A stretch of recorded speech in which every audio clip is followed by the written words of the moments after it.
घर की तरफ जब आ रहा था तो उसने देखा कि उसके घर में से धुआं उठ रहा है।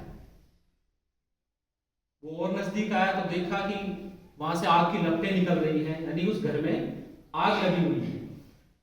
और लोग वीडियो बना रहे थे, खड़े हुए थे, चिल्ला रहे थे आग लग गई, आग लग गई।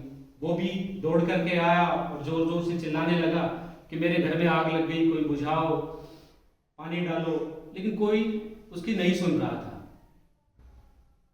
इतने में ही उसका जो बड़ा बेटा था वो दौड़ करके आया तो बोला कि पापा जी आप चिंता मत करो, ये घर मैंने कुछ समय पहले ही, आप नहीं थे, आपसे मैंने पूछा नहीं, कुछ समय पहले ही मैंने अच्छे दाम में इस घर को बेच दिया है।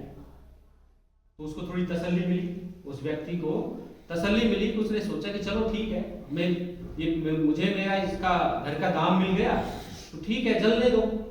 वो भी उसी भीड़ में शामिल हो गया जैसे लोग पहले चिल्ला रहे थे, कोई प्रयास नहीं कर रहा था बुझाने का, वो भी उसी भीड़ में शामिल हो गया। फिर उसका दूसरा बेटा थोड़ी देर बाद आया, उसने कहा कि पापा हमारा घर जल गया, अब हम क्या करेंगे। उसने कहा कि नहीं, इसके तो हमें दाम मिल चुके हैं और ये अच्छे दामों में बिक गया है, हमारा घर नहीं है। उस छोटे वाले ने बताया कि पापा जी सिर्फ बात हुई है, ये घर जला है तो ये घर अपना जला है, क्योंकि इसका पैसा हमें नहीं मिला। फिर से वो व्यक्ति जिसने घर बनाया था, जिसका मकान था, वो चिल्लाने लगा मेरा घर बचाओ, मेरा घर बचाओ।